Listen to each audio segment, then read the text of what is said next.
Noon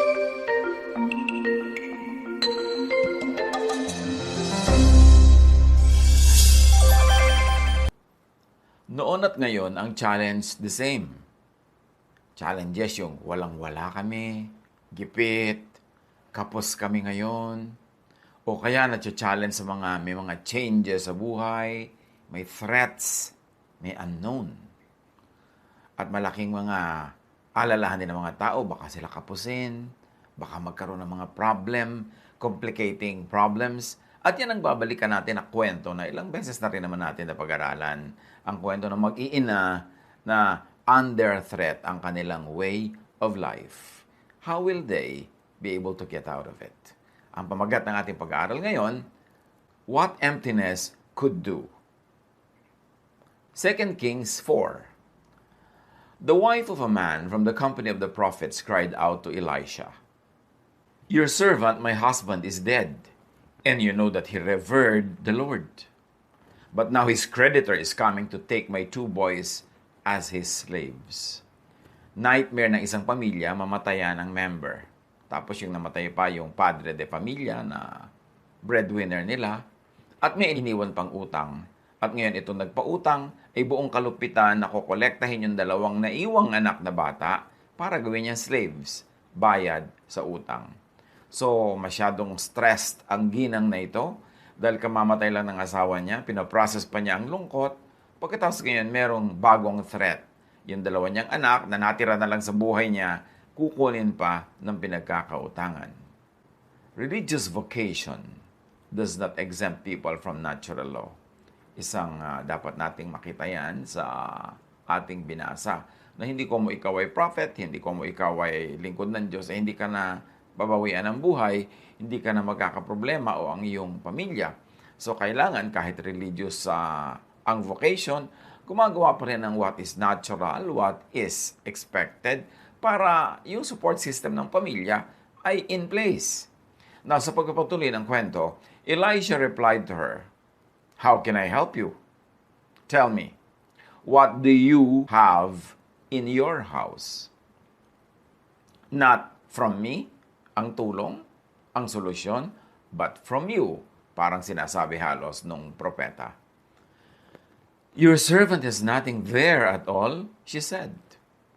So, wala daw siya, walang-wala, wala kahit anumang bagay na may katuturan na nasa bahay niya. Very interestingly, sa quantum physics, there is the principle of the quantum foam. Quantum mechanics says that even if space had zero energy, a little energy could pop into existence in empty space. And since energy and matter are the same from Einstein's equation E equals mc squared, matter can also appear from nowhere. Hindi ko na ipapaliwanag ang mga physics principles natin. I will assume na sumusunod kayo sa series at kung hindi kayo nakasunod noon, pwede niyong balikan sa YouTube ang ating naging mga mensahe na ipiniliwanag na natin yung mga terminologies na yan. Ngayon, kung tinatamad kayong saliksikin yung mga terms na yan in physics, pwede na rin hindi. Doon na lang kayong hawak sa mga verses at discussion natin, marami na rin tayong mapupulot. Added angle lang yung physics na nakikita natin, wow, yung parallelism ng physics with what the scriptures teach and say. At the quantum level, particles are constantly popping into existence. This is called quantum foam. Since all possibilities can exist, the rules of quantum mechanics allows for something to be created out of nothing. Lagyan nyo ng diin yan, ha?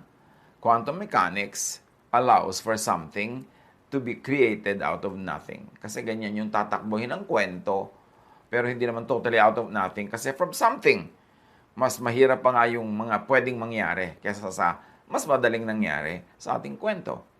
And there's also the concept of the vacuum energy. In nature, nothingness does not exist really.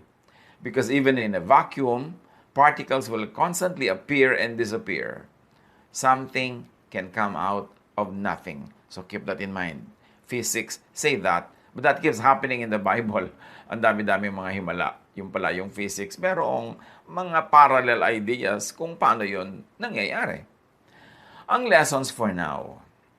Pag may need, Wala dapat sa ating bokabularyo yung I have nothing. Walang-wala na pampuhunan, walang-wala na pansimula, walang-wala na pwedeng ipaghanap buhay, walang talent, walang marketable skills, walang product, walang service na pwedeng itinda. Another lesson, lahat may something in their own home. Ha? Hindi sa home ng prophet, hindi sa home ng kapitbahay, hindi sa bank account ng kamag-anak. Lahat merong something. At yan ang mahalagang lesson na pag-aralan natin ngayon. Lalo sa panahon ng kwaran, na maraming mga tao ninenervyos. They have nothing, wala silang panghanap buhay, wala silang puhunan, wala silang pagkakakitaan. Kaya natin inuungkat uli ang kwento ng mag-iinang ito. At dapat sa sariling bahay, katawan o kakayanan, maghanap ng puhunan, maghanap ng ikabubuhay, maghanap ng pagkakakitaan. Huwag maliitin at huwag baliwalain ang meron ka at home. Huwag baliwalain kung ano ang meron ka. Kung sabihin, ganito lang po ako, maliit lang alam ko, konti lang kakayanan ko, konti lang experience ko. Huwag maliitin yan. Dahil sabi ng babae, your servant has nothing there at all except a small jar of olive oil. So halos hindi na niya binanggit yung meron pala siyang konting langis na nasa loob ng isang banga. Pero yung konti na yon na minamaliit niya na halos hindi niya pinapansin at halos hindi niya binanggit, doon pala iikot ang kwento at doon magmumula ang kasaganaan nilang mag-iina. Elijah said, go around and ask all your neighbors for empty jars. Don't ask for just a few. So, damihan mo ang hihiramin mo ng mga banga na walang laman. Mag-ikot-ikot ka sa buong barangay, kolektahin mo ang lahat ng mahihiram mong mga banga. Then go inside and shut the door behind you and your sons. So, anong itinuturo dito ng prophet? Focus sa quantum physics, tunnel. Kailangan na bigyan mo ng sobrang pansin ito at ulit-ulitin ninyo ang attempt para ito ay mag-succeed. At patuloy ng propeta, pour oil into all the jars, and as each is filled, put it to one side. Kakaiba ang payo ng propeta. Hindi niya sinabing, etong pera, pautangin kita.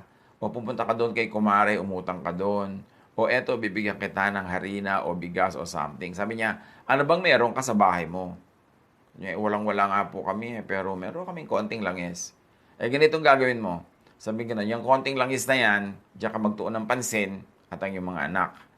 Manghiram ka sa mga kapitbahay mo ng as many empty jars as possible. Pagkatapos, yung langis mong konti, isalin mo sa unang banga na walang laman. Mapupuno yun. Pag napuno na, lumipat ka ng salin sa susunod na banga. Mapupuno din yun. At pag napuno na, lumipat ka ng salin sa susunod na banga. She left him and shut the door behind her and her sons. They brought the jars to her, and she kept pouring. Nakita natin yung lesson dito that nothing can become something. Emptiness can get filled. At dito nga sa kwento, hindi pa nating may konting oil pa, pinarami. Hindi zero oil, ha? Kaya, mas marami pang pwede mangyari beyond the story that we are discussing now. Buti nga dito, may something pa, eh. Meron namang posible na talagang nothing ang pinanggalingan. And even quantum physics tell us that it can happen. When all the jars were full, she said to her son, bring me another one. But he replied, there is not a jar left. Then the oil stopped flowing. Parang may pandinig yung langis. Habang may mga wala pang laman na banga na pwedeng lipatan at punuin, sige lang ang daloy ng oil. Pero nung narinig ng oil na sabi nung anak, wala na po tayong empty jar, tumigil na siya sa pag-flow. Bakit nga siya tutuloy mag-flow? Di natapon lang siya. So, verse 7, she went and told the man of God, and he said, go, sell the oil and pay your debts, and your sons can live on what is left. Marami-rami rin, na sila ay naipon na oil kasi pag ibinenta nila, mababayaran nila yung utang. Pagkatapos hindi lang yon, pwede pa silang merong ikabuhay sa matagal na panahon. Maaaring hanggang lumaki yung mga batang yan at magkaroon na ng mga sariling hanap buhay. Another lesson, the oil stops flowing pag wala ng lalagyan. In extension, blessings stop coming pag wala ng ready lalagyan or recipients, which is the equivalent of faith and prayer. Pag wala ng faith, pag wala ng prayer, or pag wala at all na faith or prayer, walang oil na magfo-flow. Ngayon, kung nagfo-flow yung oil na yan, pero nawala na yung faith, natigil na yung prayer, natigil na yung expectation or observation in physics terms, titigil na rin yung pag-flow, yung pagdaloy ng oil. Quantum physics tells us that all possibilities exist at the same time, and nothing definite exists until it is observed. As long as observation is being done, the particles stay at a definite state. When observation stops, the particles will go back to a wave of possibilities. So, yung oil na nagfo-flow, walang tigil siya ng ka-flow, pwede mangyari yon habang pinagtutuunan siya ng pansin, ino-observe, pinaniniwalaan, ipinagpe-pray. Pero pag tumigil na yon, at dito sa ating kwento, ang sagisag ng pagtigil ng prayer at paniniwala ay wala ng lalagyan. Hanggang doon na lang, yun ang limit ng kanilang faith, yun ang limit ng kanilang ginawa at nagawa. Hanggang doon na lang ang bilang ng mga empty jars, tumigil na rin yung oil.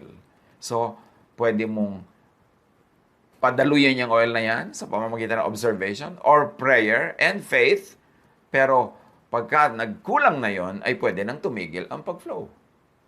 At kung ito ay merong mga hiwaga sa mga ibang ngayon pa lamang sumasama sa atin sa ating pag-aaral ng mga ganitong salita during quarantine, review nyo yung ating last message na ask to receive. Dahil yan, ipinaliwanag natin yung buong konsepto ng how to pray and receive what you're praying for, at inilinya natin, pinaralel natin sa mga principles of quantum physics, at nakita natin na merong agreement. At dapat naman talaga mag-agree siyempre yung physics sa scripture. At yung scripture naman ay isinasabuhay niya yung mga natural laws na Diyos din ang may gawa na nadidiskubre ng sciences, particularly sa ating need and usapan, quantum physics. Lesson ng kwentong ito na pwedeng i-apply dito sa quarantine: be empty enough to get filled. Be empty enough to attract content from heaven. Remember, what attracted the oil to keep flowing? The empty jars. Nung napuno na lahat yung jar, wala nang pagsisidla ng more oil, the oil stopped flowing. So have enough empty jars, and in our lives, in our hearts, in our minds, have enough emptiness for heaven to fill. Dapat hindi ka punong-puno ng ego.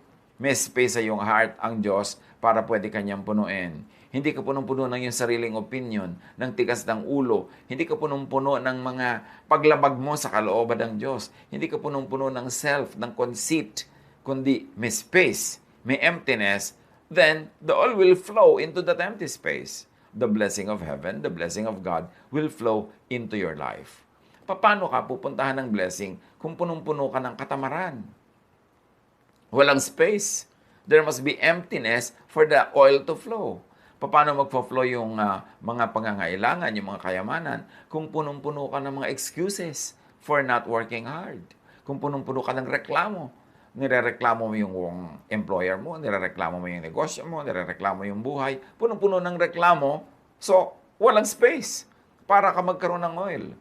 O kaya, punong-puno ka ng mga activities na hindi ka na empty enough by prayer, by believing, by asking. Pwedeng punong-puno ka ng self-reliance, pwedeng punong-puno ng self-independence from the Lord and from other people. So, tumitigil yung pagdaloy ng oil.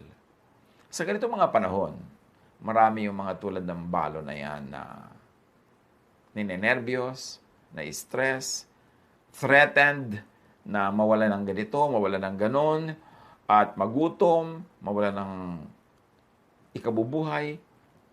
Let's learn from this story. Sabi ng prophet, what do you have at home? Huwag kang maghanap kung saan-saan. Look into yourself. Look into the talents that God had given you. Look into your skills, your training, your life. Because your entire life could have been a training for this particular need now. So, titingnan mo, anong meron ako, anong alam ko, anong kaya ko, at huwag mong mamaliitin yon. Kasi yung minamaliit ng babaeng ito na konti niyang oil, doon ang galing ang napakarami nilang naging kabuhayan.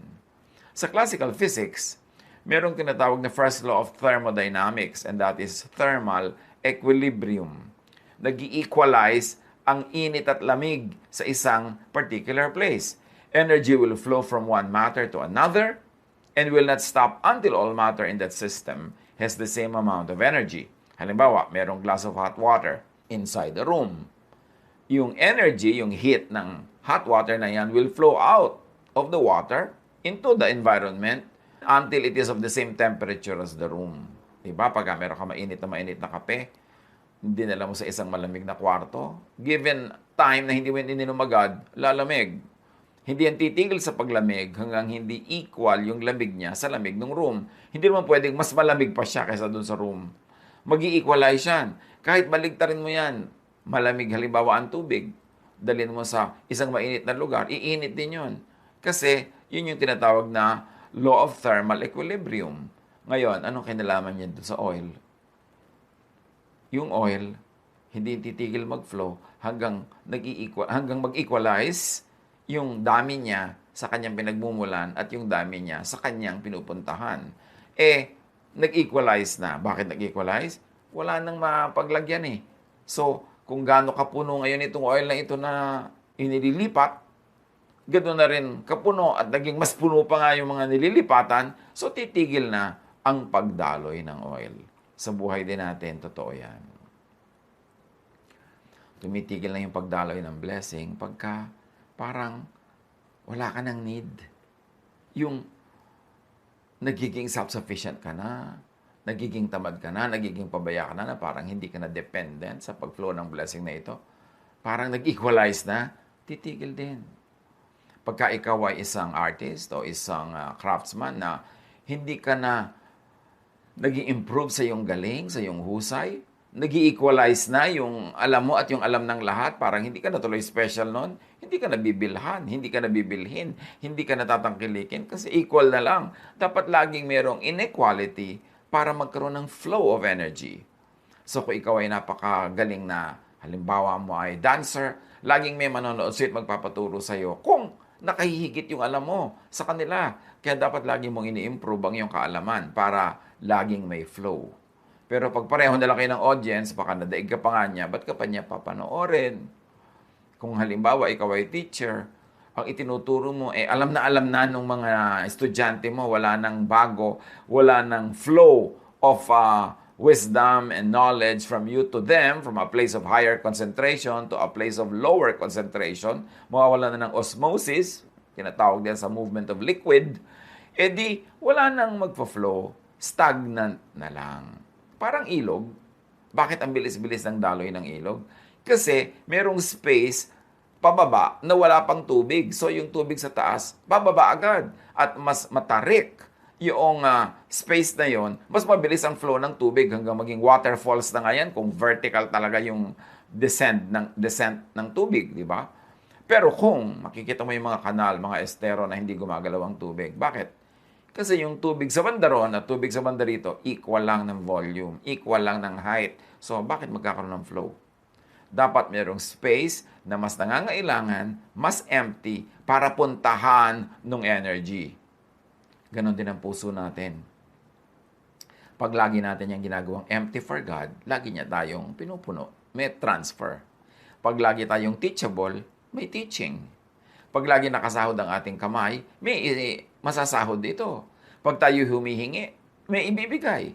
Sabi ni Jesus, ask, and it will be given you. Diba? From a place of low concentration, lilipat doon yung blessing from a place of high concentration to a place of low concentration. Sabi niya, seek, and you will find. From a place na meron, matatagpuan niyo nung nangangailangan, nung wala na yon. There will be a transfer. Bakit may transfer? Kasi unequal yung supply at demand. Pero kung equal na lang, teacher ka, yung lahat ng tinuturo mo, alam na ng mga estudyante, wala ka na maituro, equal na lang kayo, wala ng flow. Ganon din ang blessing. Bakit merong runong? Kasi aral ng aral ng aral. Kasi habang nag-aaral ka, ang dinedeclare mo sa Diyos, I'm empty. Punuin niyo po ako. Kulang po ako. Lagyan niyo pa po ako. Pero pag hindi ka na nag-aaral, sinasabi mo, puno na ako. Kahit hindi yung totoo, yun ang paniniwalaan mo, yun ang iiral sa buhay mo. Hindi ka na nag-aaral, hindi ka natuturuan, stale na, wala nang galaw. Ganon din sa blessing. Bakit yung mga iba, hindi na umaasenso yung kanilang income, hindi na umaasenso yung kanilang hanap buhay? Paano? Puno na sila. Although marami pa silang want, marami pa silang desire, pero yung lifestyle nila, yung behavior, parang sinasabi nilang puno na ako. Bakit? Hindi na ako nag-aaral, hindi na ako nag-i-improve. So, puno na ako, hindi na rin magpo-flow ang more knowledge, ang more blessings. Natutunan natin sa kwentong ito, sa kasaganaan, hindi issue ang nothingness na excuse ng marami. Hindi issue ang supply. Hindi issue ang willingness and capacity of God to give. Kasi hindi naman titigil yung oil na yon kung meron palang empty na pwedeng lipatan eh. Ang issue, capacity ng tao to receive. Yun ang tunay na issue. What we receive is not limited by God's capacity to give, but by our capacity to receive. Habang marami, lagi naman silang wanting, needing, asking, so akala mo, mayroon silang capacity to receive. Pero sa salita lang yun. Sa salita lang ng prayer. Pero sa lifestyle, they behave as if they don't need God. They don't want anymore. They cannot take anymore. Hindi na sila teachable, hindi na sila nag-i-improve. So bakit pa sila dadagdagan ng more blessings? Yung issue na yan, the capacity ng tao to receive, tinatawag sa physics na observation, expectation. Kasi when you observe, you can change matter. When you expect, you can change matter. And this observation and expectation is equivalent in the story to the empty jars, to emptiness, to readiness to receive, which is equal to faith, prayer, to be filled. Be empty before God and believe you could be filled in any way. Sa skill, sa talent, sa knowledge, sa lakas ng loob, sa personality, sa paghahanap buhay, sa profession, always empty yourself before God. Para yung oil mag-flow into your emptiness. Pero kung ang behavior mo parang puno ka na, hindi ka nalilipatan ng oil galing sa Diyos. And pray. Believe you have been filled already and act and live like you have been filled already. Yan ang itinuturo ni Jesus na prinsipyo ng pananalangin na tumatanggap. Mark 11:24, therefore I tell you, sabi ni Jesus, whatever you ask for in prayer, believe that you have received it, and it will be yours. Itong babae, sabi ng propeta sa kanya, may konti kang oil, ganitong gawin mo. Maghiram ka sa iyong mga kapitbahay ng maraming empty jars, at yung konting oil mo, isalin mo doon sa unang jar. Mapupuno yun. Pagkapuno nun, isalin mo pa sa susunod na jar. Pag napuno yun, isalin mo pa sa next, and next, and next. Alam nyo, she really already believed that she received that much oil. Kaya, nanghiram na siya ng mga jars. Sa utak niya, naniwala na siya na yung oil na marami, nandun na sa kanyang jar. Ang kailangan na lang niya pagsasalinan. Kasi kung hindi siya naniwala na nandun na yon, hindi siya manghihiram dahil kakapagod manghiram, nakakahiyaring manghiram, mga abala ka ng kapwa, baka mabasag mo pa yung banga nila, dadami pa yung utang mo na babayaran.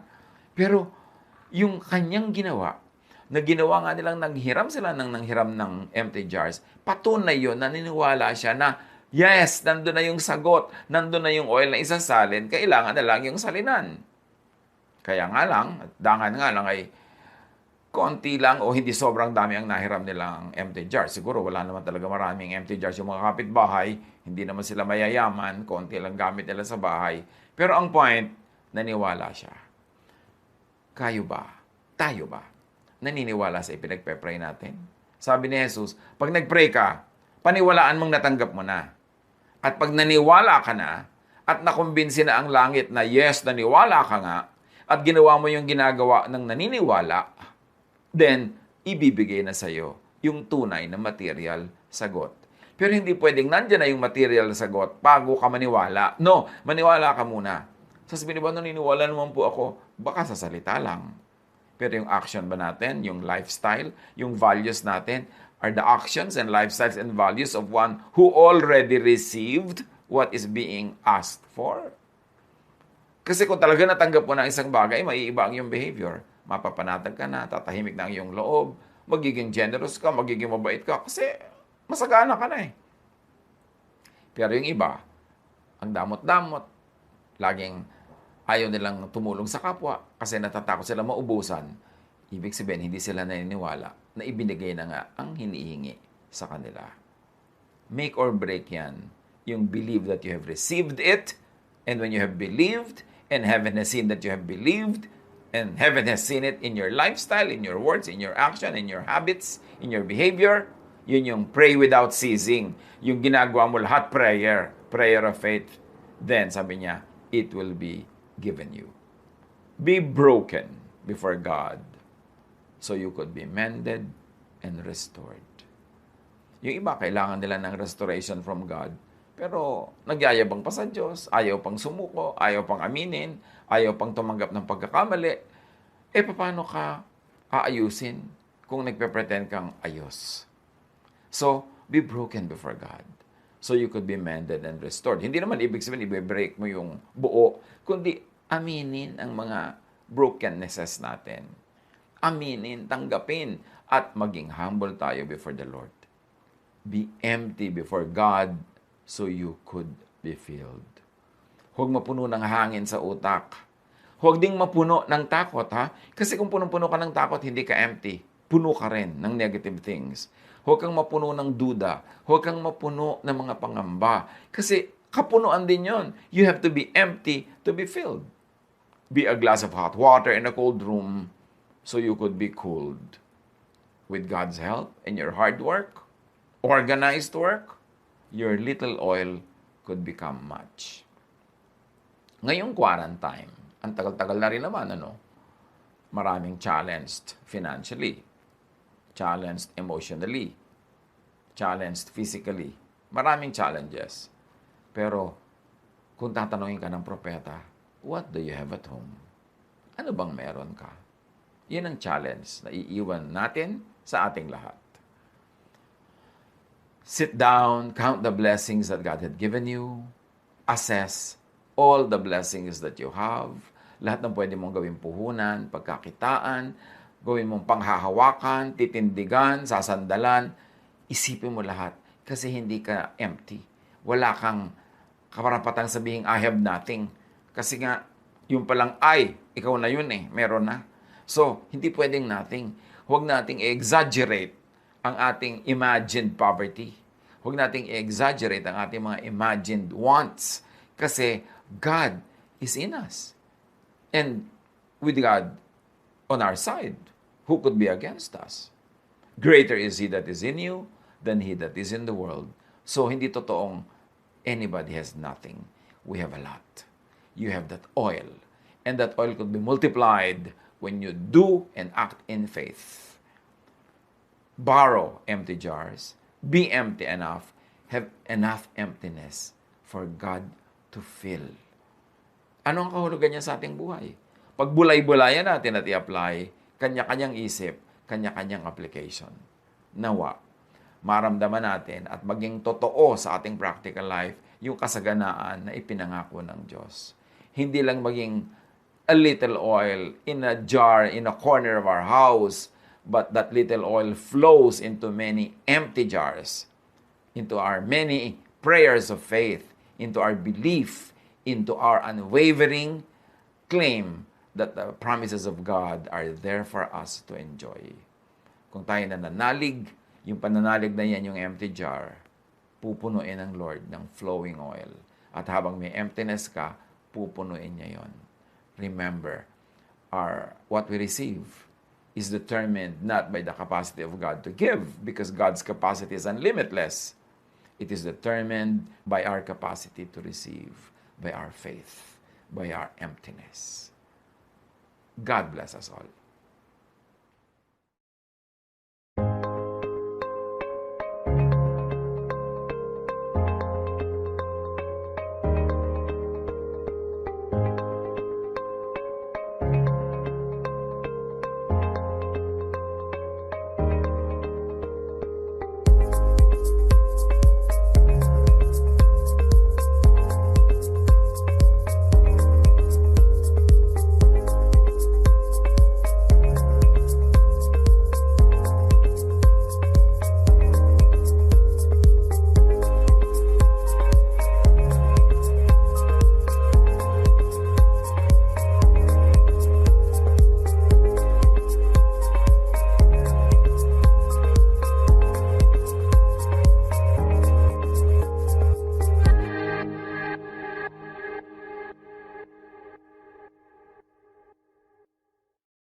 Love to you, mga pamangkin. Dito tayo mag-aral ng salita ng Diyos. Dito tayo mag-aral ng mga praktikal na bagay, magdalanginan para sa isa't isa, makinig ng mga mensahe, at dito tayo magsasama-sama spiritually sa ating official Ed Lapiz YouTube channel na ang address ay Sabi ni Kuya Ed. Remember, dito tayo ha, Sabi ni Kuya Ed, ang ating official YouTube channel.